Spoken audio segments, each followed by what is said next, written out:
রাজধানী শহরে এসে যে একটা গ্রামীণ পরিবেশ দেখতে পাবো এটা আমার কল্পনারও বাইরে ছিল। এত গরমে এখানে এত সুন্দর বাতাস, এত সুন্দর ওয়েদার, তার মধ্যে এক এক খাবার এক এক জায়গায় পরিবেশন করা হচ্ছিল। কিছু কিছু জায়গায় বিদেশের মতো একটা ভাইব ছিল। আমরা আজকে রাজশাহীতে ব্যাক করবো, এই কারণে ভাবলাম যে আশেপাশে কোথাও ঘুরতে যাওয়া যাক। আর রাত 2টার দিকে আমরা রাজশাহীতে ব্যাক করছিলাম, একদম ফুল লং ড্রাইভ, 5 ঘন্টার ড্রাইভ বলতে পারেন। আসসালামু আলাইকুম, কেমন আছেন সবাই? জানেন তো এইটা আমার ভরসার হাত। এই হাতটা না থাকলে আমি হয়তো বা বেঁচে থাকতে পারতাম না। সে সবসময় আমার সাথে থাকে এবং পাশে থাকে। যেহেতু ঢাকায় এসে ফাহিম ভাইয়ের বাসায় উঠেছিলাম এবং ভাইয়ার বাড়ির খুব কাছে এই রেস্টুরেন্টটা, আসার পর পরে আমার খুবই ভালো লেগেছে। যেন একটা মনে হচ্ছে গ্রামীণ পরিবেশে আসছি। বিশেষ করে ছাদে গিয়ে বেশি ভালো লেগেছে। এত গরমে এত সুন্দর বাতাস উঠছিল কই থেকে আমি জানি না, মাশাআল্লাহ। মানে ঢাকা শহরেও যে এত সুন্দর একটা গ্রামীণ পরিবেশ পাবো এটা আসলে আমার খুবই ভালো লাগছিল। আমরা তো কাজের জন্যই ঢাকা যাই এবং ঢাকায় গিয়ে এই যে একটা রাস্তায় জ্যাম, ধুলাবালি, এটা সেটার মধ্যে সবসময় থাকি। তো হঠাৎ যখন এত সুন্দর জায়গায় আসছি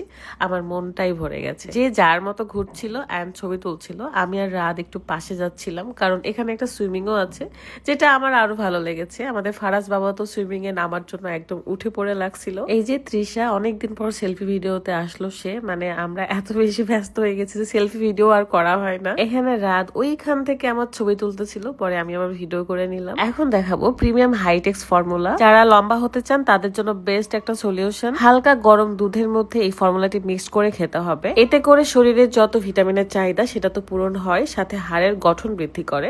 এর ফলে আপনার উচ্চতা বৃদ্ধি পায়। Haven of Proven Beauty Facebook page থেকে আপনারা এই প্রিমিয়াম হাইটেক্স ফর্মুলাটি পেয়ে যাবেন। পেজটা আমার ভিডিও ডেসক্রিপশনে দেওয়া আছে। Thank you. আমি যখন অনেক বেশি খুশি থাকি তখন এরকম সেলফিতে ভিডিও করি। তার মধ্যে এত সুন্দর জায়গায় একটু ফটো সেশন না করলে হয়? রাত আমাকে সেই ওপর থেকে ছবি তুলে দিচ্ছিল এন্ড ভিডিও করে দিচ্ছিল। পরে তো আমি নিজেই চলে যাই কারণ আমি আর লোভ সামলাতে পারছিলাম না। ওপরে যে মনে হচ্ছে আমি কোন এক স্বপ্নের জায়গায় আসছি।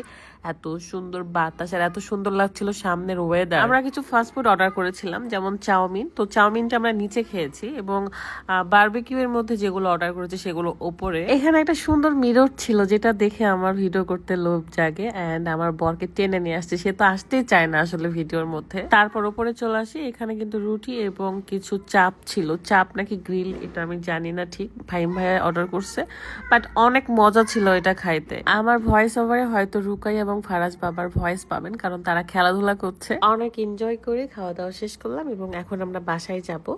আর রাত 2টার দিকে রাজশাহীর উদ্দেশ্যে রওনা হয়েছিলাম।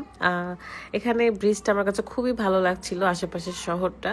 সো আমি সুন্দর করে রাতের ভিডিও করছিলাম।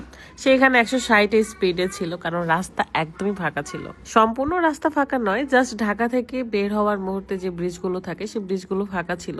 আর এখানে সুন্দর করে আমি তাকে ভিডিও করে দিলাম। পুরো রাস্তা সেই ড্রাইভ করেছে। আমরা ফাহিম ভাইয়ের গাড়িতে উঠেছি এবং আমাদের গাড়িতে ফাহিম ভাইয়েরা ছিল। 2 গাড়ি নিয়েই আমরা সবাই মিলে রাজশাহীতে এসেছি কারণ 2 দিন পরে আমরা ট্যুরে যাব। সো এখান থেকে রওনা হব। লাস্ট 1 ঘন্টা আমি ড্রাইভ করেছিলাম কারণ আমি চেয়েছিলাম যে আমি একটু ড্রাইভ করতে চাই। সারাটা রাত জেগে সকালবেলা আমরা রাজশাহীতে পৌঁছেছি। বাসায় আসার সাথে সাথে সবাই ফ্রেশ হয়ে কিন্তু ঘুমিয়ে পড়ে, কিন্তু আমার ঘুম হয়েছিল না। জাস্ট 3 ঘন্টা ঘুমাইতে পারছি। কেন জানি রাতে ঘুম না হইলে সকালে ঘুমগুলো কাভার করা যায় না। যাই হোক, সবাই ভালো থাকবেন। আজকের মতো বিদায় নিচ্ছি। আল্লাহ হাফিজ, আসসালামু আলাইকুম।